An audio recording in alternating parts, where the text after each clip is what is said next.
Oui, allô? Allô?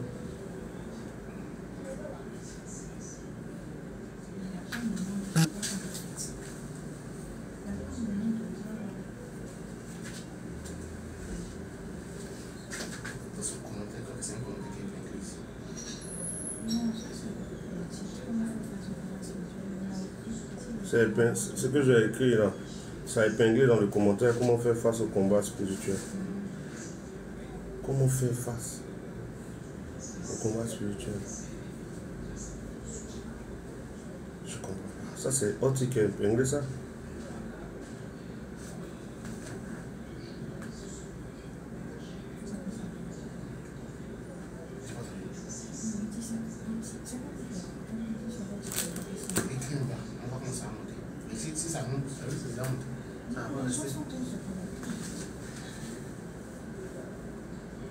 Je n'arrive pas à me connecter.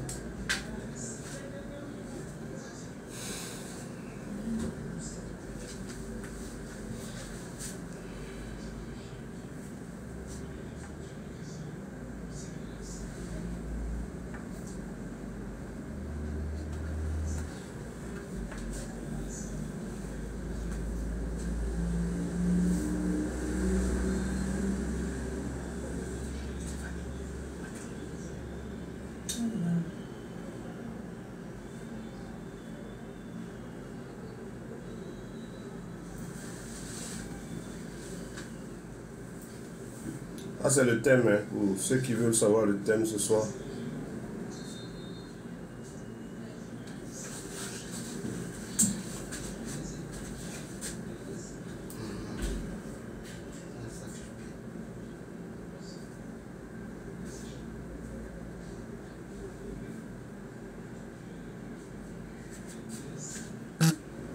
Voilà, c'est le thème de ce soir. Je crois que vous avez pu le voir, j'espère que ça s'est affiché.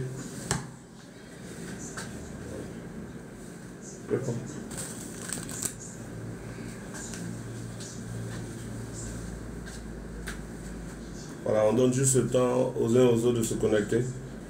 Et on va rentrer dans la profondeur des choses. Comme vous le savez, le plus important, c'est la vérité. On a vécu dans des choses, on a pratiqué des choses qui ne sont pas confirmées. Et aujourd'hui, il faudrait qu'on puisse parler de choses qui sont totalement vraies. Le combat spirituel est une réalité que tous ceux qui sont réellement fils de Dieu reconnaissent. Le combat spirituel est quelque chose qu'on ne peut pas nier. Un homme de Dieu qui dit que le combat spirituel n'existe pas est un menteur. Parce qu'il y a réellement un combat spirituel qui se déroule dans tous les domaines de la vie de chaque personne, qui sont réellement, même les païens, c'est-à-dire les personnes même qui ne sont pas encore converties, vivent le combat. Et nous qui sommes nés de nouveau, beaucoup traversent des combats spirituels, certains des combats spirituels terribles.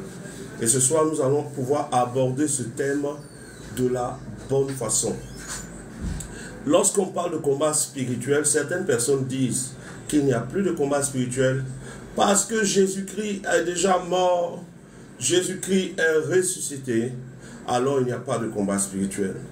Jésus-Christ a triomphé, il a dépouillé les principautés, les autorités, les esprits méchants dans les lieux célestes. Et puisque Jésus a vaincu les principautés, les autorités, les esprits méchants dans les lieux célestes, alors il n'y a plus de combat spirituel. Ça, c'est ce que beaucoup de gens disent. Mais je viens dire à quelqu'un ce soir que c'est totalement faux. C'est un faux fondement. Est-ce que Jésus-Christ a vaincu les principautés? Oui. Est-ce que Jésus-Christ a vaincu les autorités? Oui. Est-ce que Jésus-Christ est mort? Oui. Est-ce que Jésus-Christ est ressuscité? Oui. Mais est-ce que la mort et la résurrection de Jésus-Christ enlèvent le combat spirituel? Non. Et ça, c'est un point essentiel. Combien d'enfants de Dieu aujourd'hui sont traités et malmenés par des démons? Combien d'enfants de Dieu aujourd'hui sont traités et malmenés par des sorciers? Combien d'enfants de Dieu sont malades, pauvres, misérables, aveugles et nus? Pourtant, chaque jour, ils crient Alléluia. Chaque jour, ils disent Hosanna. Chaque jour, ils invoquent le nom du Seigneur. Mais pourtant, il y a un combat terrible dans la vie de certains. Beaucoup de gens que vous voyez à l'église, beaucoup de gens que vous voyez dans les réunions, ont le sourire aux lèvres. Mais en réalité, leurs situations sont terribles. Les gens se promènent avec des masques. Et leurs masques sont tellement bien montés qu'on a l'impression qu'il y a le bonheur. Mais en réalité, il y a des conflits terribles. D'où viennent ces conflits? Quels sont les auteurs des conflits? Comment combattre dans ces conflits? Que dit la Bible pour ces conflits? Que dit Dieu? Que dit le Saint-Esprit? Et donc ce soir, on va toucher à plusieurs points. Voilà, plusieurs points sur le combat spirituel. Pour ceux qui aiment la vérité, ne manquez pas de tapoter. Il a fallu dire, truc, voici le thème de ce soir. Ne manquez pas de tapoter, ne manquez pas de partager et tout ça, parce qu'on va pouvoir avancer dans cette dimension. Premièrement, pourquoi il y a un combat spirituel? Pourquoi il y a un combat spirituel? Il y a un combat spirituel parce qu'il y a un adversaire spirituel. Il y a un combat spirituel parce que notre adversaire, le diable, rôde comme un lion rugissant. Notre adversaire, le diable, rôde comme un lion rugissant. Là où il y a un adversaire, il y a possibilité de combat et d'affrontement. Deuxièmement, pourquoi il y a un combat spirituel? Parce que la chair a des désirs contraires à ceux de l'esprit. Deuxième raison. La première raison du combat spirituel, c'est qu'on a un adversaire spirituel qui fait partie d'un groupe d'adversaires spirituels. Je veux dire rapidement à quelqu'un ceci. Tu n'as pas un seul adversaire. Quand il est écrit votre adversaire le diable rôde ou notre adversaire le diable rôde, il ne s'agit pas d'un seul être. Le diable est une organisation. Lorsqu'on parle du diable, on parle d'une organisation. Lorsqu'on parle de Satan, on parle d'une organisation. Cette organisation regroupe... Elle peut rentrer, c'est qui? Cette organisation regroupe l'ensemble de tous les esprits associés contre le plan de Dieu, associés contre le règne de Dieu, associés contre la volonté de Dieu pour ceux qui cherchent Dieu. Tous ceux-là sont appelés diables et adversaire. Diable veut dire celui qui calomnie, celui qui dénigre. Adversaire veut dire, Satan veut dire celui qui s'oppose, celui qui est adversaire. Voilà pourquoi dans le livre de Matthieu chapitre 12, Jésus dit ceci. Si Satan chasse Satan, son royaume sera divisé et son royaume va tomber. Jésus dit si Satan chasse Satan. Pourquoi donc Jésus dit si Satan chasse Satan? Parce que tous les esprits dans le royaume des ténèbres sont des Satans, parce qu'ils sont tous des adversaires. Voilà. Si Satan chasse Satan, son royaume ne peut subsister. Et donc, il y a beaucoup d'adversaires spirituels, mais leur ensemble est appelé Satan. Donc les Satans ou les diables sont les adversaires ou les calomniateurs pour s'opposer au règne de Dieu dans nos vies. Donc il y a un combat spirituel parce qu'on a des adversaires qui sont des Satans et des diables. On a un autre combat spirituel parce que la chair a des désirs contraires à ceux de l'esprit. On a encore un autre combat spirituel parce que les hommes créés à l'image de Dieu s'opposent aussi à la volonté de Dieu. On a un autre combat spirituel encore parce que les circonstances et le temps peuvent se lever contre le plan de Dieu. Donc comprenez que quand on parle du combat spirituel, le combat spirituel n'est pas limité à un domaine. On a un combat spirituel avec des esprits, contre des esprits. On a un combat spirituel contre nous-mêmes. On a un combat spirituel contre le monde, c'est-à-dire tous ceux qui sont dans le monde. On a un combat spirituel contre les circonstances et le temps. 4 niveaux de combat spirituel. Nous sommes à la masterclass et c'est tous les mardis qu'on aura cette masterclass. Je donnerai l'enseignement sur les points clés. Après, je ferai monter certaines personnes sur le panel pour qu'ensemble nous échangions pour apporter à chacun de nous la base nécessaire pour être des vainqueurs. Et après avoir échangé avec ceux qui seront sur le panel, je ferai la conclusion avec des tests précis pour que chacun retienne l'essentiel. Notre TikTok, mon TikTok, n'a pas été créé pour être une zone de débat. Mon TikTok n'est pas créé pour être une zone de discussion inutile et vaine. Mon TikTok n'a pas été créé pour dénigrer, pour insulter, pour se prévaloir supérieur à quelqu'un. Ce TikTok a été créé parce que des fils et des filles de Dieu ont besoin de savoir certaines choses afin d'être plus que vainqueurs jusqu'au retour de notre Seigneur Jésus. Et donc, touchons le premier point. Le combat spirituel implique des adversaires spirituels. Beaucoup de personnes passent leur temps à combattre le diable. Certaines personnes combattent les diables, combattent les démons, combattent les sorciers. Mais même après une victoire contre Satan, même après une victoire contre les démons, même après une victoire contre les sorciers, même après une victoire contre le royaume de tous ces esprits-là, vous vous rendez compte parfois que votre vie ne change pas. Malgré qu'on ait prié pour vous, malgré qu'on ait chassé les démons, des fois certains esprits habitent dans le corps de certaines personnes. On parle de possession démoniaque. Mais malgré qu'on a prié pour toi, malgré qu'on a pris autorité, qu'on a chassé les démons de ta vie, tu te rends compte que ta vie n'évolue pas, tu te rends compte que ta vie n'avance pas. Parce que beaucoup d'hommes de Dieu, beaucoup de soi-disant si hommes de Dieu, beaucoup de religieux, beaucoup de personnes dites spirituelles n'ont pas compris que le combat spirituel est hiérarchisé. Le combat spirituel est hiérarchisé. Ça veut dire quoi? Que le combat spirituel a différents niveaux qui sont plus puissants les uns que les autres. Si tu te trompes du combat spirituel que tu dois mener, si tu te trompes dans l'objectif du combat spirituel que tu dois mener, tu risques de ne pas pouvoir atteindre la gloire de Dieu. Tu risques de te retrouver dans des circonstances et penser que Dieu t'a abandonné. Combien de chrétiens aujourd'hui, combien de disciples de Jésus qui sont abattus parce que vous avez l'impression que Dieu vous a abandonné. Vos affaires n'avancent pas. Vous avez l'impression que Dieu ne veut pas vous bénir. Votre santé ne change pas. Vous vous dites, mais comment je peux avoir pour Dieu, le Dieu qui a créé le corps, qui a créé mon organisme, mais malgré cela, je n'arrive pas à être en bonne santé. Je prie, je jeûne, je suis fidèle à Dieu, je jeûne, je suis fidèle à Dieu. La vérité a disparu. La vérité a disparu.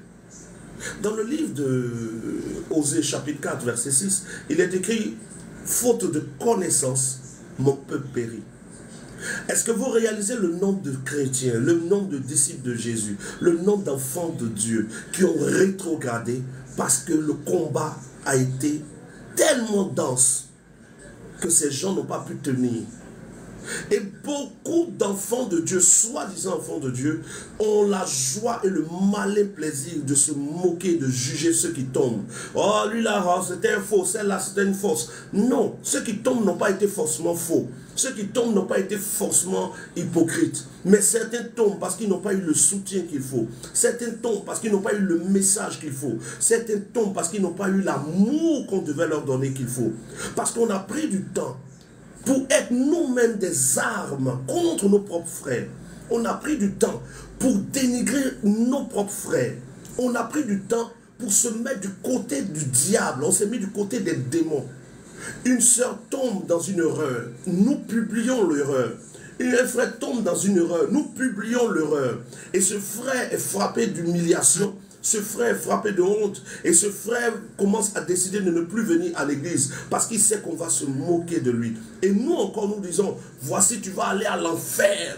Dieu va te jeter à l'enfer. Mais pourtant Dieu a tant aimé le monde qu'il a donné. À peine mourrait-on pour un juste, mais lui il est venu nous donner le message pendant que nous étions encore des ignorants.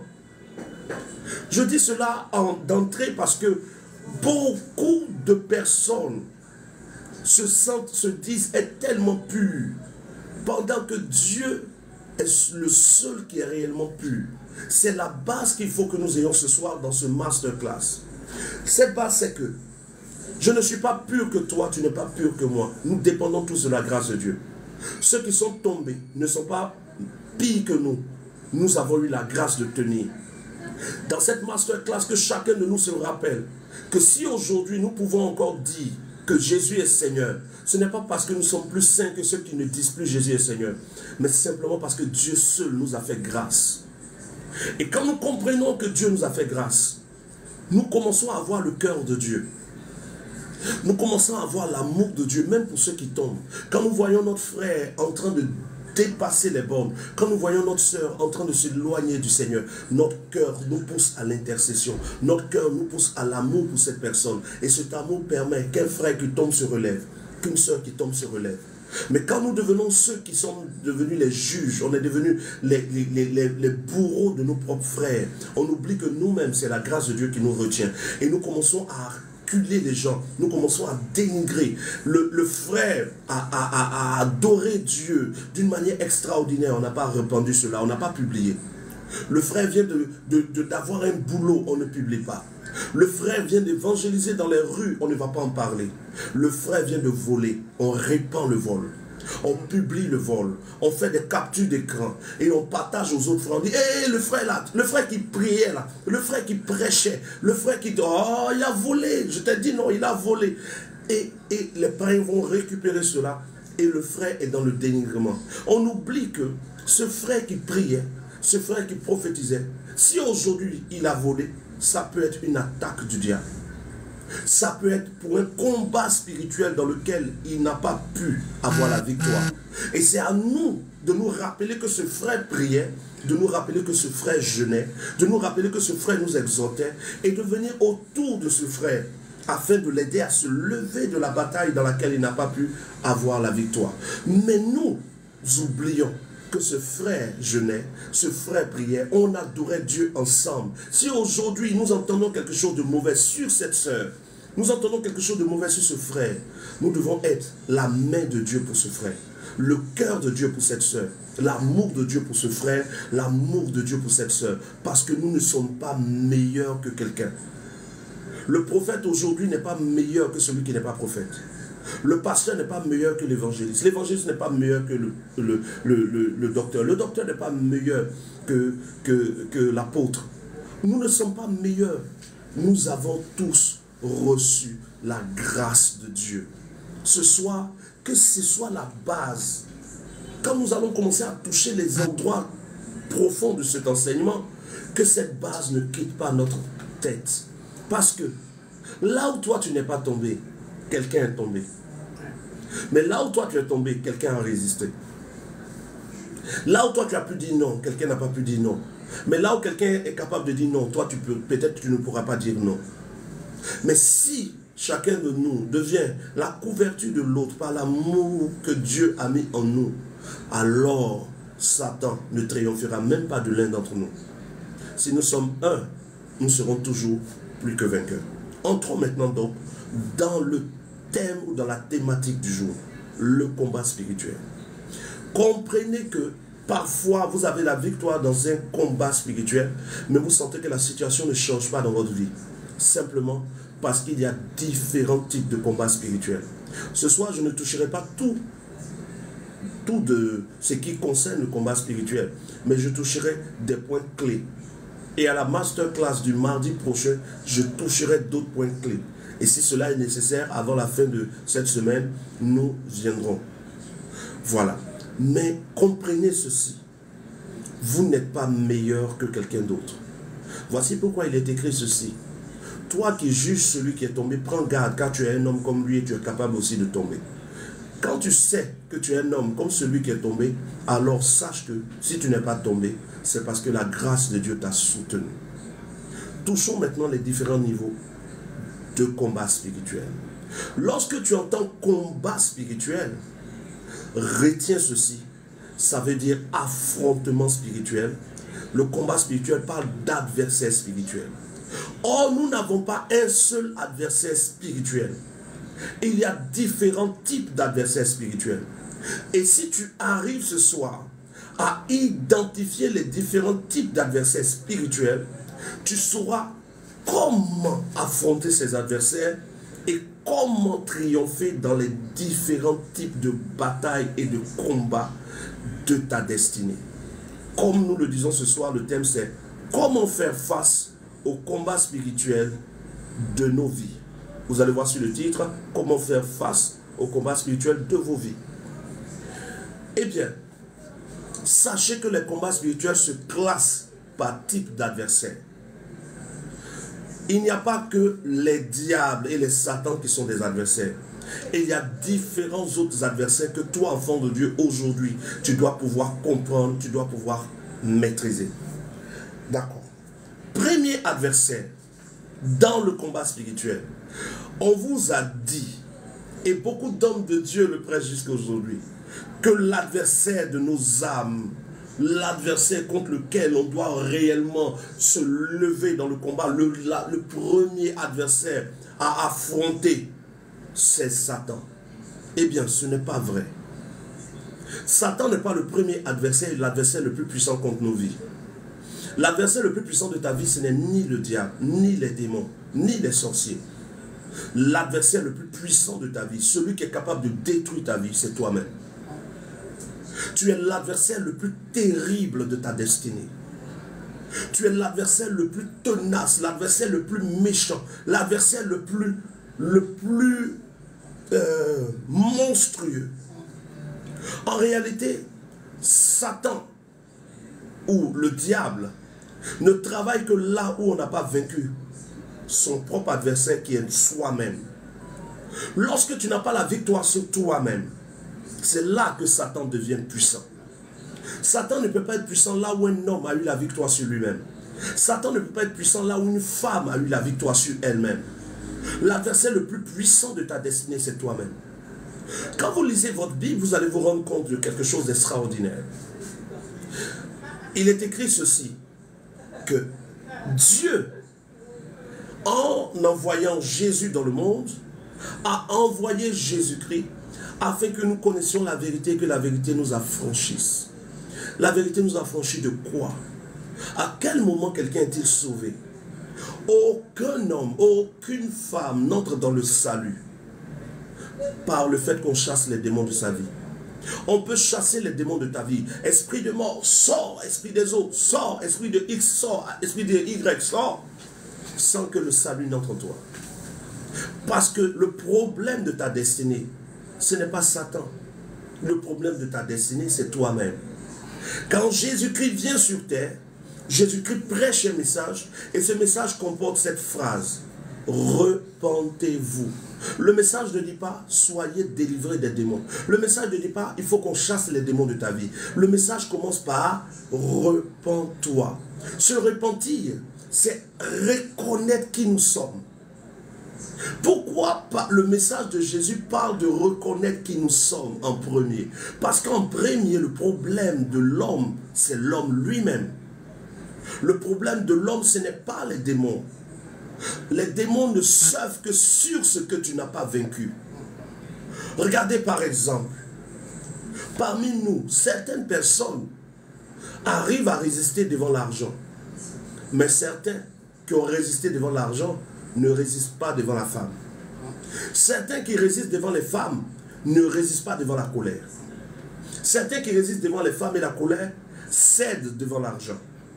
Comment vous expliquer que vous arrivez à dire non devant 100 000 francs et vous n'arrivez plus à dire non devant 100 millions? Qu'est-ce qui fait que vous dites non à 100 000 francs et vous n'arrivez pas à dire non à 100 millions? Qu'est-ce qui fait que vous dites non à un homme A, mais vous dites oui à un homme B? Qu'est-ce qui fait que vous refusez quelque chose ici et vous l'acceptez ailleurs? Simplement parce que nous avons le libre arbitre. Et notre libre arbitre n'est pas soumis à Dieu. Notre libre arbitre est soumis à nos pulsions, nos passions et nos envies. Satan ne profite que de tes pulsions. Les démons ne profitent que de tes passions. En réalité, vous ne trouverez jamais un esprit de mort dans la vie de quelqu'un qui n'a pas accepté les pensées de mort. Vous ne trouverez jamais un esprit de pauvreté dans la vie de quelqu'un qui ne développe pas quelque chose qui attire la pauvreté. Voici pourquoi dans le livre de Luc chapitre 4, Luc chapitre 4 à partir du verset 27, il est écrit, si vous vous mettez en colère, ne donnez pas accès au diable. Ne donnez pas accès au diable. Le diable a besoin d'accès. Mais pour que le diable ait accès à toi, pour qu'un démon ait accès à toi, pour qu'un envoûtement ait accès à toi, pour que quelque chose arrive à avoir accès à toi, il faut que toi tu ouvres la porte. C'est toi qui ouvres la porte. Aucun démon ne peut rentrer sans qu'une porte ne soit ouverte. Aucun sorcier n'entre sans qu'une porte ne soit ouverte. Aucun envoûtement n'entre dans ta vie sans qu'une porte n'ait été ouverte. Aucune malédiction n'a accès à toi sans qu'une porte n'ait été ouverte. C'est pour cela que vous allez vous rendre compte dans le livre d'Apocalypse chapitre 3 qu'il est écrit ceci. Je me tiens à la porte et je frappe. Apocalypse chapitre 3 verset 20. Il dit, je me tiens à la porte et je frappe. Si quelqu'un entend ma voix et ouvre, j'entrerai chez lui, je souperai avec lui et lui avec moi. Si même Dieu a besoin de frapper pour rentrer dans ta maison, ce ne sont pas les démons qui peuvent rentrer sans que tu n'aies ouvert. Tout esprit qui agit dans ta vie a eu un droit que tu lui as donné de manière consciente ou inconsciente. Tout démon qui agit dans ta vie a eu un droit d'accès que tu lui as donné de manière consciente ou inconsciente. Il n'y a pas de démons qui agissent sans avoir eu accès de manière inconsciente ou consciente. Quand nous arriverons sur les adversaires appelés les sorciers, je vous citerai des portes par lesquelles les sorciers ont accès aux destinées. Quand nous arriverons sur l'adversaire ou les adversaires appelés Satan ou diable, je vous citerai les portes ou les accès par lesquels ces esprits-là passent. Mais pour l'instant, je vous parle du plus grand adversaire de votre vie, c'est-à-dire vous-même. Toi-même. Oui, toi. Regardez bien. Pour la nature, Dieu donne un ordre à la nature et la nature obéit. Dieu donne un ordre et Satan s'enfuit. Mais Dieu donne un ordre aux hommes, les hommes décident. Dieu ne s'est pas donné le pouvoir de nous obliger à le suivre. De telle sorte que même ceux qui sont remplis du Saint-Esprit ont encore les désirs de la chair. Voici pourquoi l'apôtre Paul dit ceci. Marchez par l'Esprit afin de ne point accomplir les désirs de la chair. Marchez par l'Esprit afin de ne point accomplir les désirs de la chair. Car la chair a des désirs contraires à ceux de l'Esprit. Et les deux sont opposés entre eux afin que vous ne fassiez point ce que vous voudriez. Éphésiens chapitre 5. La chair donc a des désirs contraires à ceux de l'Esprit. Éphésiens chapitre 5 verset 16. Et donc Dieu révèle que l'homme a une volonté différente de la volonté de Dieu. Le fait que tu aies la volonté différente de la volonté de Dieu montre que tu es un adversaire de Dieu. La chair a des désirs contraires. Adversaire, c'est celui qui s'oppose à toi. La chair s'oppose au Saint-Esprit. La chair est adversaire du Saint-Esprit. L'adversaire le plus puissant contre le Saint-Esprit, c'est la chair. La chair, c'est tes envies qui sont loin de la volonté de Dieu. La chair, c'est tes désirs qui sont loin de la volonté de Dieu. L'adversaire que tu es toi-même est plus puissant que tous ceux qui t'attaquent. Parce que tout adversaire qui t'attaque ne triomphe de toi que lorsque toi-même tu as triomphé de toi-même et que tu n'as pas laissé Dieu triompher de toi. Beaucoup de personnes préfèrent combattre le diable. Je chasse tout esprit de colère qui vient contre moi. Je chasse tout. Mais quand tu finis de chasser les esprits de colère, ils partent mais ils reviennent parce que toi-même, tu n'as pas décidé que la colère s'arrête dans ta vie. Toi-même, tu n'as pas encore décidé de pratiquer ce qu'on appelle le pardon et de pratiquer le fruit de l'esprit qu'on appelle la bénignité. C'est quoi la bénignité? C'est la capacité de laisser tomber les choses et de rabaisser l'intensité de ce qu'on te fait. de te dire, ce n'est pas grave, je laisse tomber, je pardonne.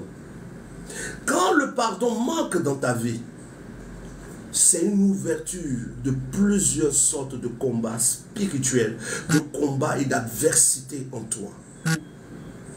Quand vous lisez le Notre Père, vous allez vous rendre compte dans le Notre Père qu'il dit, pardonne-nous nos offenses comme nous pardonnons à ceux qui nous ont offensés. Ne nous induis pas dans le combat, mais délivre-nous du combat.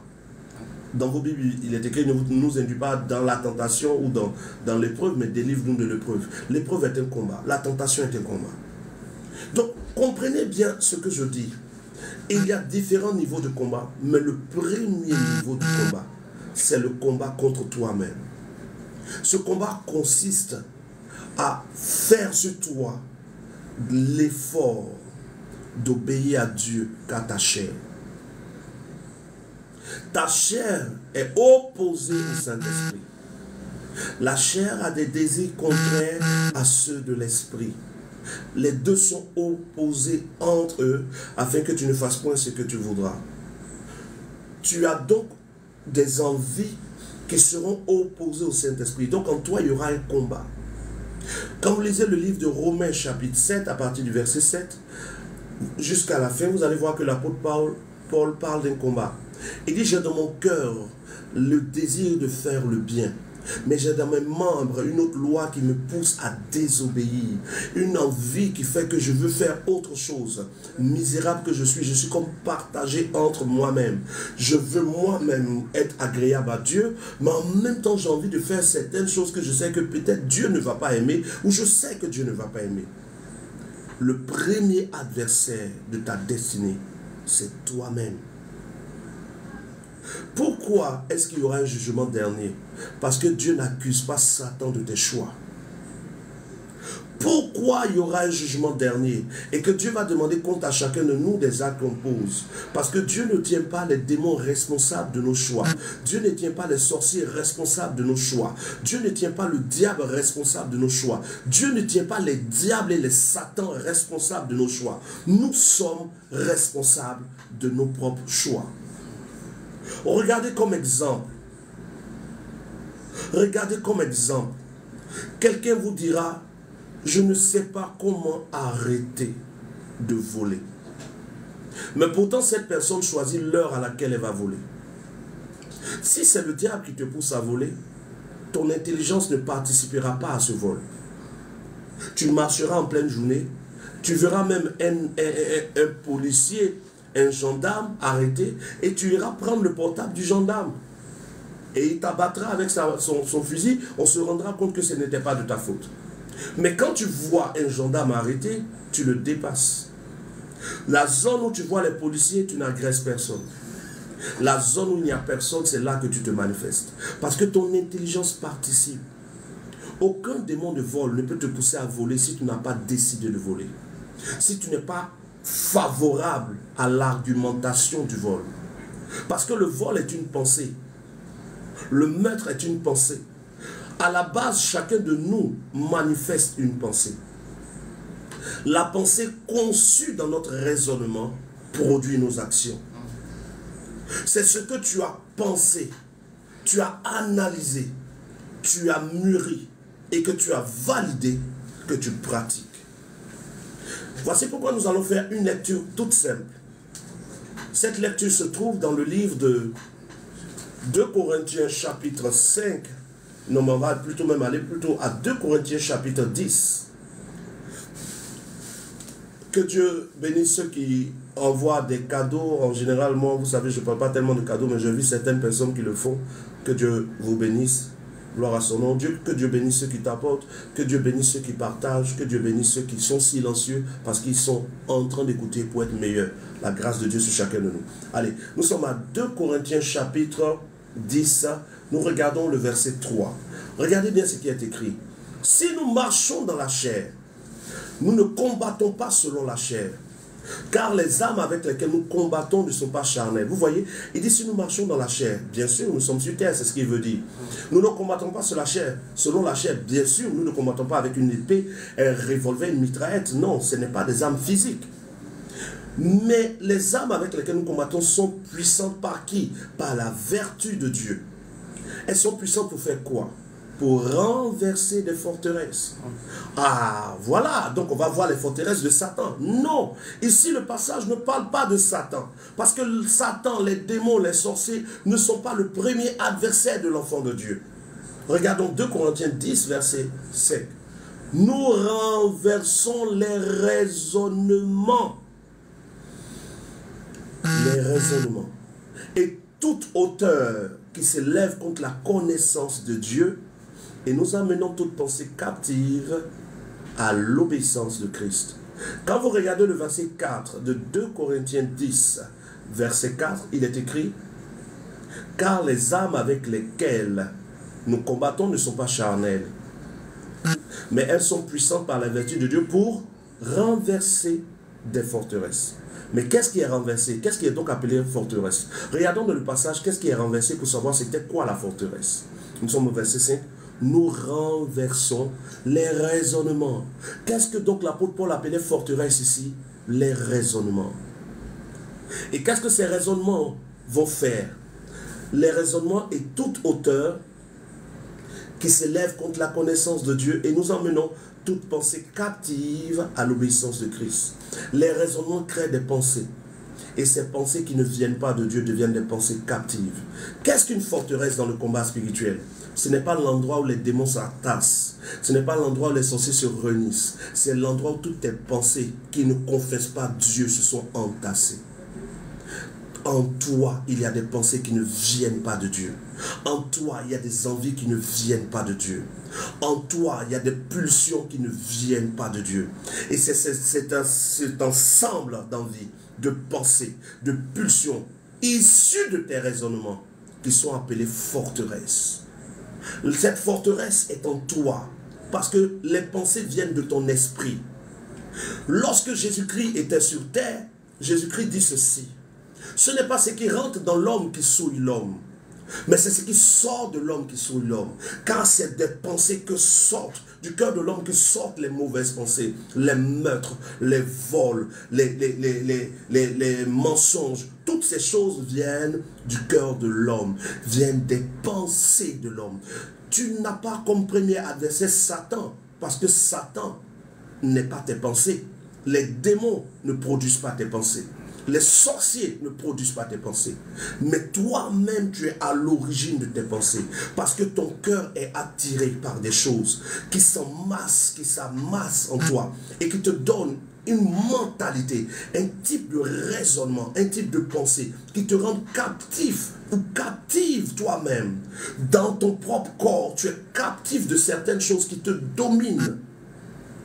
Tu deviens esclave de toi-même. Voici pourquoi l'apôtre Jacques, dans Jacques chapitre 1, verset 13, dit ceci: que personne, lorsqu'il est tenté, ne dise que Dieu me tente. Car Dieu ne tente personne. Et il n'est lui-même tenté par le mal. Dieu ne peut pas être tenté par le mal. Dieu ne tente personne. Satan ne tente que ceux qui ont des convoitises déjà révélées. Et donc, chacun de nous est amorcé par sa propre convoitise. Frère, celui qui aime l'argent plus que les hommes sera prêt à voler. Mais le vol que tu pratiques, Dieu ne va pas condamner Satan pour ton vol. Dieu ne va pas condamner les démons pour ton vol. Dieu ne va pas condamner les sorciers pour ton vol. Au dernier jour, Dieu va te demander compte pour ton vol. Parce que Dieu ne retient pas les sorciers, ne tient pas Satan, ne tient pas le diable comme responsable de tes choix. Regardez dans le jardin d'Éden. Lorsqu'Adam a désobéi à Dieu, Dieu demande à Adam: pourquoi tu fais cela? Adam dit: c'est Ève. Dieu demande à Ève, Ève dit: c'est le serpent. Mais le serpent n'a pas dit c'est quelqu'un qui a fait. Dieu a chassé Adam, Dieu a chassé Ève. Mais Dieu n'a pas chassé le serpent. Dieu est le Dieu qui veut que tu sois mature et que tu assumes qui tu es, que tu reconnaisses qui tu es, que tu arrives à dire: je crois en toi, Père, Je crois en toi. Je crois que Jésus-Christ est mon Seigneur. Je crois que tu m'as sauvé au travers de Jésus, par la repentance, par le baptême. Maintenant que je suis né de nouveau, je reconnais que j'aime l'argent. Et j'ai besoin de toi pour être délivré de cet amour de l'argent. Dieu n'est pas à la recherche des religieux qui se promènent avec des masques, de gros masques sur nos visages, comme des saints. Nous sommes comme ça. Oh, bien-aimé. Oh, waouh. Gloire à Dieu. Oh, on parle en langue, on fait tout ça. Et les gens nous voient, on se dit, waouh, ça c'est des gens saints. Mais quand on est seul, quand on est dans notre chambre, quand on est parmi les païens, quand on est parmi des gens, Dieu seul sait et Dieu seul voit combien de fois nos envies sont loin de Dieu. Et ce n'est pas le diable qui fait cela. Parce que l'esprit de sexualité n'entre pas en quelqu'un qui n'aime pas la sexualité. L'esprit de mensonge ne vient pas dans la bouche de quelqu'un qui ne ment pas. Quelqu'un qui n'a pas accepté dans sa tête de mentir pour se défendre. Mentir par peur, mentir par peur d'être jugé, mentir par peur d'être rejeté, mentir par peur d'être calomnié, mentir par peur d'être mal aimé. Et parce qu'on a peur que les autres nous rejettent, nous nous promenons avec des masques, nous faisons semblant d'être saints, nous faisons semblant d'aimer Dieu, nous chantons des chants, et quand ceux qui ne nous connaissent pas nous voient chanter, on dit waouh, cette sœur elle aime adorer Dieu. En réalité tu aimes chanter, parce que quand tu chantes les gens te font des compliments. Ce que tu aimes dans ton adoration, ce n'est pas le Dieu que tu adores, mais tu aimes ce qu'on te dit parce que tu adores. Ce que tu aimes dans ton message, ce n'est pas le Dieu que tu prêches, tu aimes dans le message le fait qu'on te dise tu prêches bien.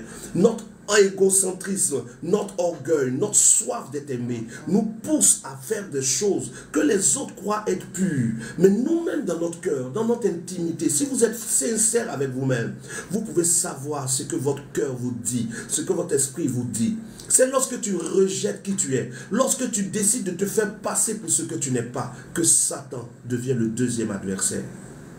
Ceux donc qui se répandent réellement n'ont pas Satan comme adversaire. Satan est l'adversaire de ceux qui ne prennent pas le temps de chercher la poutre dans leurs yeux, mais qui ont le temps de trouver la paille dans les yeux des autres. Tu as le temps de dire aux gens, repentez-vous, quand toi-même tu t'es pas repenti de certaines choses. Tu as le temps de dire aux gens qui ne sont pas bien, ils sont méchants, ils ne sont pas bons, mais toi-même tu sais que tu es pire. Tant que nous ne reconnaissons pas qui nous sommes, tant que nous ne venons pas devant Dieu d'un cœur sincère pour reconnaître nos pulsions qui ne confessent pas le nom de Jésus, nos pulsions qui ne confessent pas la nature de Dieu, tant que nous ne déposons pas au pied de Dieu dans la prière au nom de Jésus, c'est que nous sommes, Satan aura toujours des pistes d'atterrissage pour détruire nos destinées. Les démons ne viennent agir que là où il y a quelque chose qui leur ressemble. Tout comme le soleil dans l'eau n'est que le reflet du soleil dans les airs, les démons dans la vie de quelqu'un ne sont le reflet que de sa personnalité. Le démon de colère dans la vie de quelqu'un qui a régné la colère, il sort même seul sans qu'on ne le chasse. S'il y a un démon de colère dans ta vie, que tu as appris la maîtrise de soi, le démon même de colère est dérangé parce qu'il n'arrive pas à travailler, puisque toutes les pensées qu'il t'envoie ne s'insèrent pas en toi parce que tu as rejeté les pensées captives de la colère. Mais quand le démon de colère est dans ta vie et qu'on le chasse au nom de Jésus, si les pensées de colère sont en toi, cet esprit sort, il va et parcourt des lieux arides, après il revient et s'installe. On fait ta délivrance aujourd'hui. Le culte qui suit encore, c'est toi encore qui es à terre. Le prochain culte, tu es encore à terre. C'est toi toujours qui tombe. Et on dit, Dieu ne te délivre pas. En réalité, Satan ne t'a pas capturé, mais tu refuses d'être libre. Parce que la liberté ne commence pas quand on chasse les démons.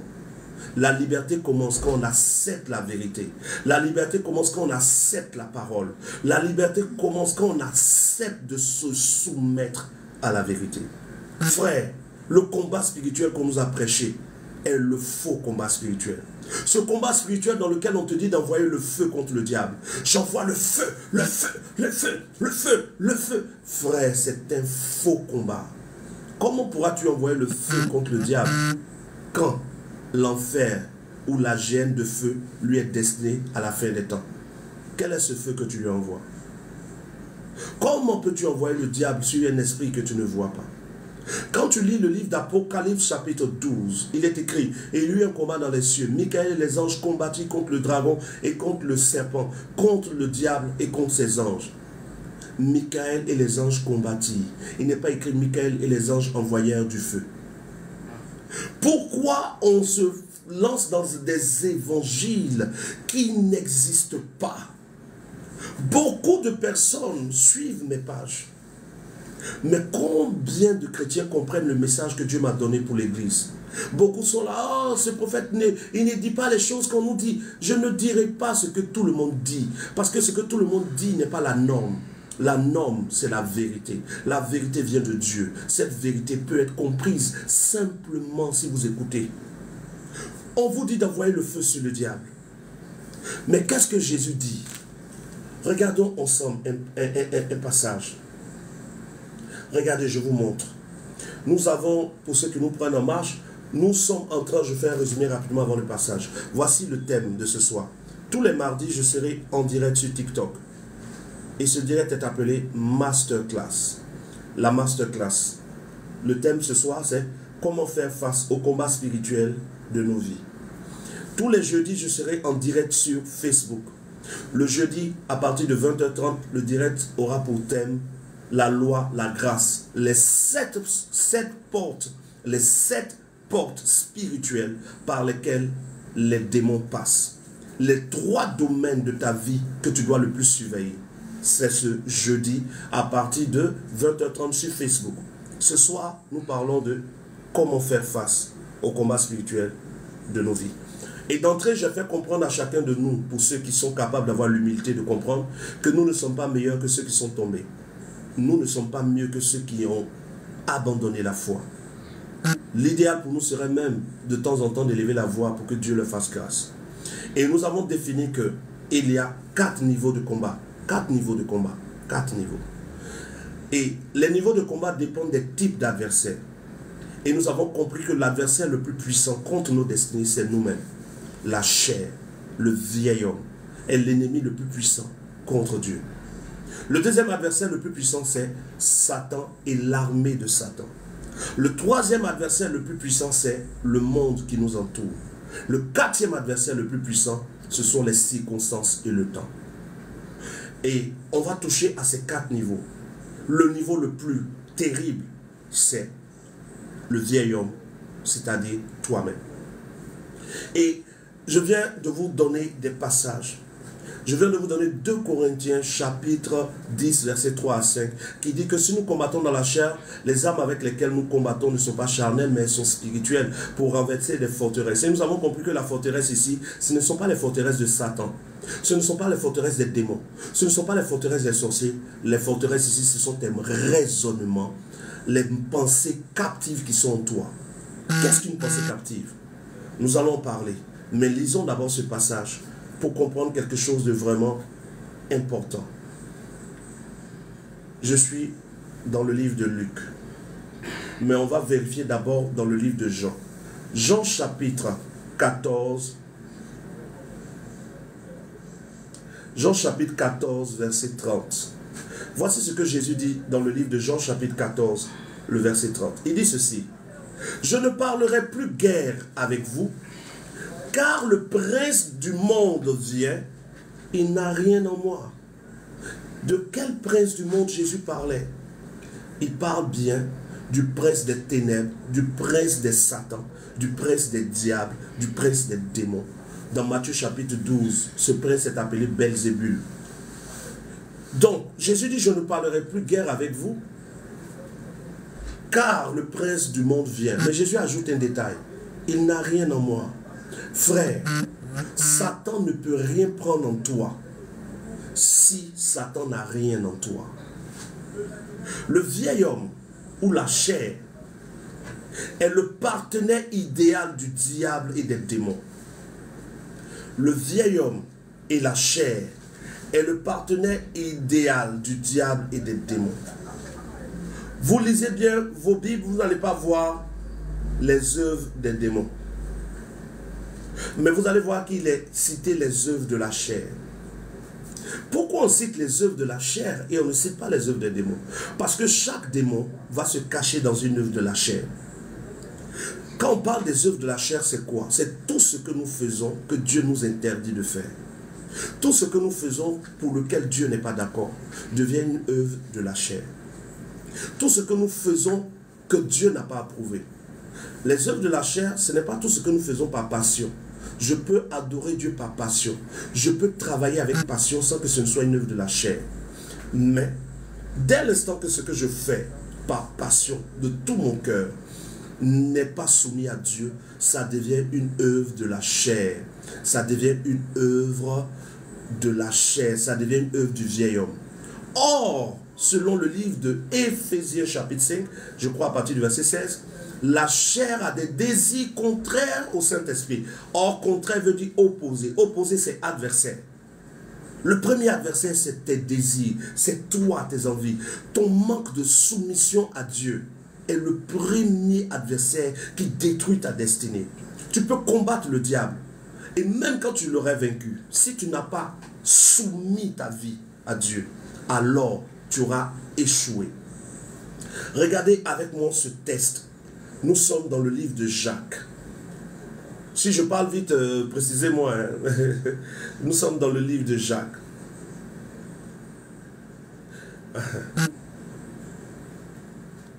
On va ensemble vérifier. Jacques chapitre 4, verset 7. Regardez ce qui est écrit en Jacques chapitre 4, verset 7. Il est écrit, soumettez-vous donc à Dieu, résistez au diable, et il fuira loin de vous. Qu'est-ce qu'on doit faire d'abord? Résister au diable? Ou d'abord se soumettre à Dieu? Si quelqu'un peut m'écrire cela en commentaire, s'il vous plaît. Qu'est-ce que nous devons faire d'abord? Résister au diable ou se soumettre d'abord à Dieu? Il est écrit, Jacques chapitre 4, verset 7. Soumettez-vous donc à Dieu. Résistez au diable et il fuira loin de vous. Il faut se soumettre d'abord à Dieu. Les gens signalent le live. Il y a des gens qui sont en train de signaler le live. S'il vous plaît, frère, tapotez haut. Les gens n'aiment pas qu'on prêche cette vérité. Soumettez-vous donc à Dieu avant de résister au diable, frère. Des fois, toi-même, tu sais dans ta vie que Dieu te reproche des choses que tu n'as pas corrigées. Mais tu es en train de dire, Satan, tu es vaincu. Comment Satan peut être vaincu quand tu es rebelle à Dieu comme lui le rebelle? Tous ceux qui ne se soumettent pas à Dieu sont de l'armée du diable. Donc nous devons d'abord nous soumettre à Dieu. Se soumettre à Dieu, c'est obéir à Dieu. Quelqu'un me dira, mais prophète, on ne peut pas obéir tout le temps à Dieu. Oui, on ne peut pas obéir tout le temps à Dieu. Mais là où on n'a pas obéi, soumettons-nous à la repentance. Ou bien, parce que dans les lois de Dieu, l'une des choses qu'il nous demande, c'est de nous repentir quand nous faillissons. Ça se dit non, faillissons. On va se blesser. Hein. Lorsque tu viens à faillir, Dieu dit de se repentir. Donc si je me soumets à Dieu qui dit de ne pas voler, et quand il m'arrive de voler, je me soumets à la parole qui dit réponds-toi. Je ne laisse pas la journée s'écouler. Que le soleil ne se couche pas sur les erreurs que vous faites. Que le soleil ne se couche pas sur les péchés que vous commettez. Que le soleil ne se couche pas parce que quand vous laissez le soleil se coucher, vous donnez accès au diable. Beaucoup de personnes attendent le dimanche pour se rendre dans un lieu appelé maison de Dieu, bien que nous savons que Dieu, la maison de Dieu, ce n'est pas un bâtiment fait de ciment. C'est notre corps qui est le temple de Dieu. Ton corps est le temple de Dieu. Le bâtiment nous réunissons n'est qu'un bâtiment, car Dieu n'habite pas dans des temples faits de la main d'homme. Actes chapitre 17, verset 24. Dieu n'habite pas dans des temples faits de la main d'homme. Donc, il faut d'abord Jacques chapitre 4, verset 7. Avant Marc chapitre 16 qui dit chasser les démons. Soumettez-vous d'abord à Dieu. Obéissez à Dieu. Frère, combien de chrétiens aujourd'hui souffrent dans la main des démons? Parce qu'on vous a enseigné un évangile où il faut envoyer le feu. Je brise, tu brises rien ici, c'est un mensonge. Comment tu brises quelque chose qui est comme du vent? Saisis le vent. Saisis le vent avec moi et brise le vent. On ne brise pas le vent. Les démons sont des esprits. Le diable est un esprit. On ne peut pas briser le diable. On ne peut pas brûler Satan. Vous voyez dans des endroits de prière, on vous trompe sur le combat spirituel et on vous dit ceci. Oh, allez, taillons, taillons, taillons, taillons, taillons. Tu tailles rien, c'est une erreur, c'est un mensonge. David dit, je saisis mes adversaires, je les découpe. Et beaucoup de gens vous enseignent en vous appuyant ou en s'appuyant sur David pour vous faire croire qu'on peut découper les démons. Non, David a vécu dans un temps où le peuple de Dieu était physique. Le temple était physique. Les animaux étaient physiques. L'onction était physique. La guerre était physique. Mais nous, en notre temps, selon Éphésiens chapitre 6, verset 12, nous ne combattons pas dans la chair. Nous ne combattons pas des êtres charnels. Nous n'avons pas à combattre contre la chair et le sang, mais contre les principautés, les autorités, les esprits méchants dans les lieux célestes. Donc, ne mélangez pas le combat spirituel au combat de David qui était un combat physique. David a tué Goliath physiquement. Nous combattons nos adversaires spirituellement. Et donc ceux qui vous disent de tailler, de découper, de briser, de casser, vous ont menti. Moi-même j'ai prêché cela. Je prêchais avant casser, envoyer le feu, tout ça. Nous tous on a prêché ça. Gloire soit rendue à Dieu pour ma vie, parce que Dieu sait que je ne cherchais pas à mentir, je croyais être dans le vrai. Quand Dieu a ouvert mes yeux, j'ai commencé à donner le message que Dieu m'a donné. Et beaucoup de gens m'écrivent, disent non, nous on t'aimait, on te suivait, ce que tu dis maintenant là, ce n'est plus ce que tu disais. Mais je préfère détester des hommes et être approuvé de Dieu. Vous ne pouvez pas briser le diable. Le vrai combat spirituel commence par la victoire sur toi-même. Si tu n'as pas la victoire sur toi-même, tes envies, tu n'as pas la victoire sur ton niveau d'obéissance à Dieu, si tu ne te soumets pas à Dieu, tu ne pourras jamais résister au diable. Vous allez voir, les gens ne vont pas aimer ce direct-là. Ils ne vont pas aimer, ils n'aiment jamais la vérité. Jacques chapitre 4, verset 7. Soumettez-vous à Dieu. Résistez au diable. Et c'est là qu'il fuira loin de vous. Le diable ne fuit pas loin de quelqu'un qui ne se soumet pas à Dieu. Le diable n'ira jamais loin de tes affaires, jamais loin de ta maison, jamais loin de ta santé, tant que tu ne te soumets pas à Dieu. Soumettez-vous d'abord à Dieu. Apprenez à obéir à Dieu. Ne pensez pas que les démons vont quitter vos vies si vous ne vous soumettez pas à Dieu. C'est parce qu'on se soumet à Dieu qu'on peut résister au diable. Beaucoup de personnes ne veulent pas se soumettre à Dieu, mais veulent que Satan s'en aille. Mais comment tu peux vouloir chasser ton beau-père? Comment tu peux vouloir chasser ton père? Le diable est appelé le père de la rébellion. Le diable est appelé le père du péché, le père de l'opposition, celui qui ne se soumet pas à Dieu. Mais combien de personnes, regarde ta vie, regarde, fais s'il te plaît, même si tu n'aimes pas ma tête, tu n'aimes pas, mais tu as entendu parler du prophète Guillaume Kofi, on dit il a dit ceci, il a dit cela, tu n'es pas d'accord. Mais analyse bien ta vie. Comment Dieu peut combattre pour toi quand tu ne te soumets pas à Dieu? Satan t'attaque et tu ne te soumets pas à Dieu et tu cries au secours. Quel Dieu va venir te secourir? Parce que quand Dieu te secoue dans sa parole. Quand Dieu te secoue dans sa parole. Quand Dieu te secoue, il te donne une parole à laquelle tu dois obéir. Lorsque Jésus-Christ, notre Seigneur, est né, quand Jésus-Christ, notre Seigneur, est né, Ponce Pilate avait voulu le tuer. C'est Hérode, non? Ou Ponce Pilate? C'est Hérode, non? Hérode avait voulu le tuer. Et l'ange est apparu à Joseph. Et il a dit à Joseph, prends l'enfant et sa mère et fuis. L'ange a dit de faire quoi? Fuir. Qui a envoyé l'ange? Dieu. Dieu ne vous délivrera pas toujours en tuant vos ennemis. Mais parfois Dieu vous délivrera en donnant la parole qui vous apporte la paix. Mais si Joseph n'avait pas obéi à cette parole que Dieu venait de donner, Joseph mourrait, l'enfant mourrait. Quand Dieu veut te sauver, il t'envoie une parole. Si tu ne te soumets pas à Dieu, comment Dieu va combattre pour toi? L'épée de l'esprit, selon Ésaïe chapitre 6, l'épée de l'esprit, c'est la parole de Dieu. Ce que Dieu te dit est l'arme avec laquelle Dieu combat pour toi. Si Dieu te donne cette arme, Dieu te donne sa parole, que tu n'obéis pas, qu'est-ce que Dieu va utiliser pour te sauver? Jacques chapitre 4, verset 7. Soumettez-vous donc d'abord à Dieu, peuple de Dieu. Je vous en supplie, si vous voulez voir la gloire de Dieu, n'attaquez pas d'abord Satan. Soumettez-vous d'abord à Dieu. Quand tu te soumets à Dieu, dès l'instant que tu te soumets à Dieu, tu peux résister au diable. Je ne sais pas, je sais pas si vous me recevez toujours, ça passe bien. Le live prendra fin dans 4 minutes. Hein? Désolé, ils vont afficher quelque chose là pour que je confirme.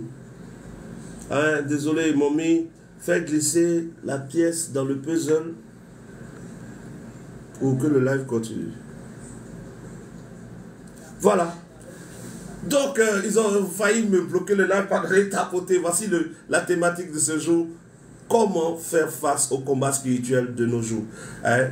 Quand je finirai de donner l'enseignement, je vais faire monter certaines personnes. On prendra des cas pratiques. Tu es là ce soir. Le prophète Guillaume Kofi que je suis est là.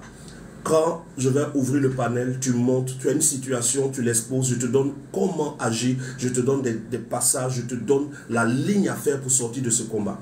Voilà, tout à l'heure, ça sera comme ça. Donc, résister au diable commence par se soumettre à Dieu. Il y a quelqu'un, mon histoire qui dit, les gens signalent le live. Oui, mais si les gens ne tapotent pas, hein, tapotez, lumière, chacun de vous tapotez. Voilà, pour ceux qui aiment le live. Pour vous qui êtes fâchés dans ce que je dis, désolé, excusez-nous, notre maître veut qu'on donne la vérité, même quand elle est rejetée. Alors, Jacques chapitre 4, verset 7, il dit, soumettez-vous donc à Dieu et résistez au diable. Se soumettre à Dieu, c'est obéir à Dieu. Parce que quand Dieu même veut te défendre contre le diable, Dieu envoie sa parole. L'épée du Saint-Esprit, c'est la parole de Dieu. Frère, des fois tu es dans une situation où tout le monde se lève contre toi, où les gens te dénigrent. Et tu dis, Seigneur, aide-moi. Et la seule chose que Dieu te dit, c'est aime tes ennemis. Ceux qui te dénigrent là, fais-leur un cadeau. Joe. Il y en a qui n'arrivent pas à se soumettre à ça. Mais tu dois pouvoir te soumettre à Dieu. Aller offrir le cadeau à ses ennemis. J'ai un restaurant dans la zone de Cocody, à Angré, vers la pharmacie des Allées. Et mon restaurant est en face d'une villa. Le voisin qui est dans cette villa a porté plainte contre mon restaurant pour qu'on ferme le restaurant. J'étais remonté contre lui. Et beaucoup d'idées sont passées dans ma tête.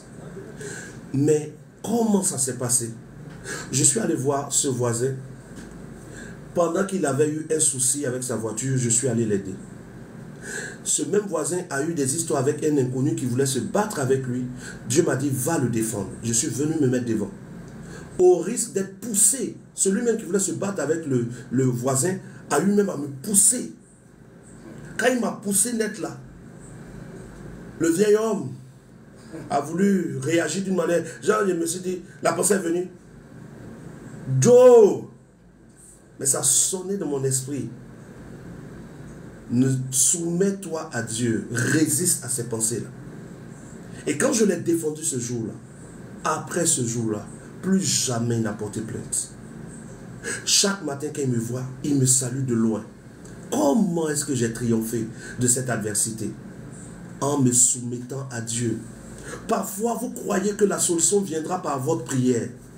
Prier ne change pas des fois la solution ou la situation. Parfois, il faut simplement se soumettre à Dieu en manifestant le fruit de l'Esprit. Le Saint-Esprit utilise la parole pour te défendre.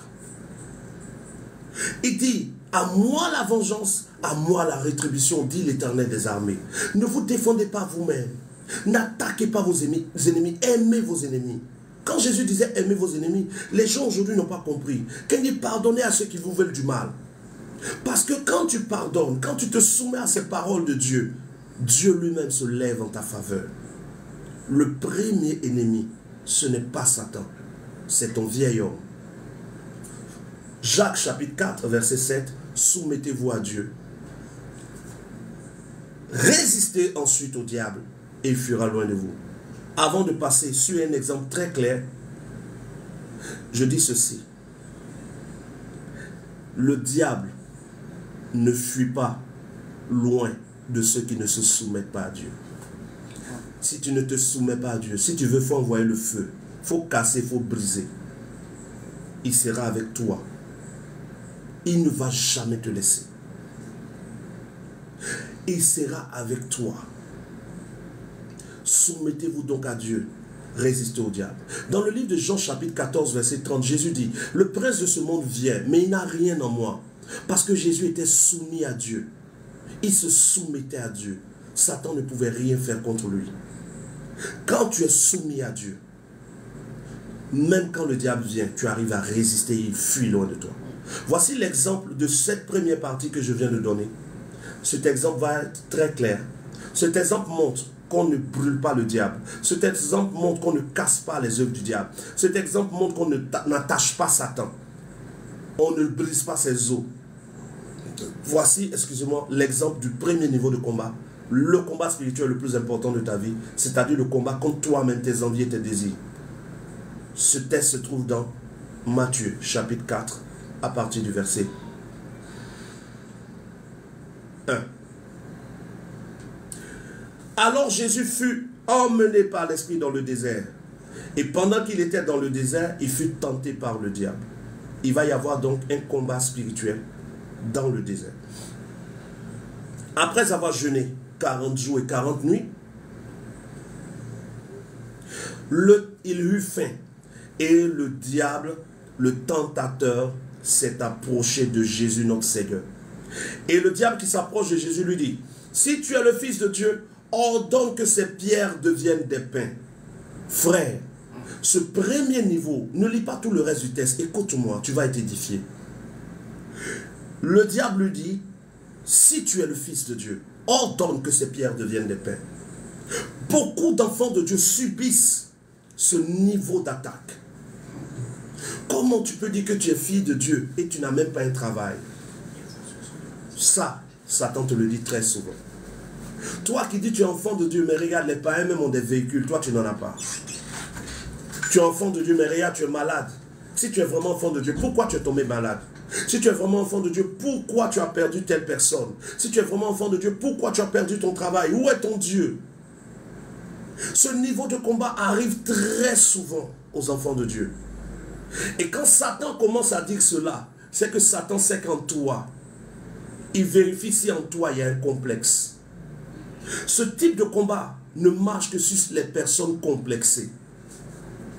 Quand tu es une personne complexée, tu es une personne qui ne t'aime pas toi-même, une personne qui n'aime pas ce que tu vis, qui ne supporte pas qui tu es. Au lieu de te soumettre à Dieu et de savoir que chaque chose a un temps, chaque chose a une saison, Dieu fait toutes choses bonnes en son temps. Tu envies les autres. Tu trouves que ta vie est plus difficile que les autres. Tu trouves que Dieu n'est pas fidèle. Tu as accepté tellement de pensées captives que quand Satan et les démons viennent et qui te disent comment tu peux dire que tu es enfant de Dieu pendant que tu es malade. Tu dis que tu es enfant de Dieu, tu n'arrives même pas à manger 2 repas par jour.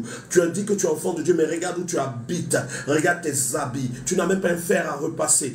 Et ces pensées s'entassent en toi. Et ces pensées deviennent de grandes pensées captives. Et tu commences maintenant à sombrer dans la dépression. Tu commences à sombrer dans les murmures. Tu commences à abandonner la prière. Tu abandonnes l'adoration. Tu abandonnes l'assemblée. Tu n'as plus envie de suivre les directs live du prophète Guillaume Kofi. Parce que tu te dis, à quoi ça m'a servi tout ça? Parce que tu es complexé. Qu'est-ce que le complexe? C'est un combat spirituel qui est en toi. Tant que tu n'as pas la victoire sur toi-même, tes combats, sur ces pensées captives qui te disent que tu n'es pas belle, ces pensées captives qui sont sémées en toi depuis ton enfance, parce que ton père, parce que ta mère n'a pas su te montrer de l'amour, parce que tu as grandi parmi des amis de classe qui prenaient le temps de se moquer de toi, parce que tu as grandi dans une famille où quand les fêtes arrivaient, on ne t'offrait aucun cadeau. Tu étais obligé de jouer avec le cadeau des enfants des autres. Tu as grandi avec des complexes parce que tu voyais des hommes draguer les amis que tu avais parce qu'elles avaient de plus belles formes que toi. Elles avaient des tailles que tu n'avais pas. Et tu as grandi en te disant, je n'ai pas une belle taille, je suis trop courte, j'aurais dû être plus grande, je suis trop grosse, j'aurais pu être plus mince, je suis trop mince, je suis... Et chacun a grandi avec des complexes pas possibles que Satan utilise contre vous aujourd'hui. Ce qui fait que vos sujets de prière sont des sujets charnels. Parce que vous priez avec les blessures de votre passé. Vous priez avec les pensées captives de votre passé. Vous n'arrivez plus à être des personnes joyeuses, bien qu'étant repenties, bien qu'ayant reçu le Saint-Esprit. Le fruit de l'Esprit ne peut plus se voir en vous parce que votre cœur a été rempli des blessures du passé. Votre cœur a été rempli des moqueries du passé. Votre cœur a été rempli du rejet du passé. Et devant ce rejet, quand Satan se présente, vous êtes déjà vaincu. Si tu es vraiment fille de Dieu, pourquoi tu n'arrives même pas à acheter l'habit que tu voulais acheter pour ta fille? La chaussure que tu as vue pour ta fille, tu n'as même pas les moyens. Avec ça, vous priez Dieu. Où est ton Dieu? Si tu es vraiment enfant de Dieu, pourquoi pendant plus de 2 mois, tu n'as même pas pu te faire même une mèche ou une tresse? Tu n'as même pas pu t'acheter une petite chaussure. Tu es enfant de Dieu, même pour aller à l'église, tu n'as même pas l'argent pour aller te joindre à tes frères. Tu n'as même pas le transport. Et Satan vous attaque tous les jours. Et vous êtes assis dans une chaise. Votre femme vous regarde. Elle ne sait pas que dans votre esprit, vous êtes en train de combattre. Vous êtes devant des amis, ils vous voient sourire. Mais ces amis ne savent pas que vous êtes en train de pleurer à l'intérieur parce que vous venez d'être vaincu par une pensée captive. Le vrai combat spirituel, c'est celui-là. Le combat de tous les jours, où chaque instant, des pensées te sont lancées comme des flèches. Et ces pensées viennent attaquer ta personnalité. Ces pensées viennent attaquer tes espoirs. Ces pensées viennent attaquer ta foi. Ces pensées viennent détruire ta pensée que tu as de Dieu. Parce que tu penses que Dieu est tout-puissant. Mais les circonstances, les pensées viennent te dire que Dieu n'est pas tout-puissant. S'il était tout-puissant, pourquoi jusqu'aujourd'hui, ce que j'attends pour être heureux, je ne l'ai pas vu?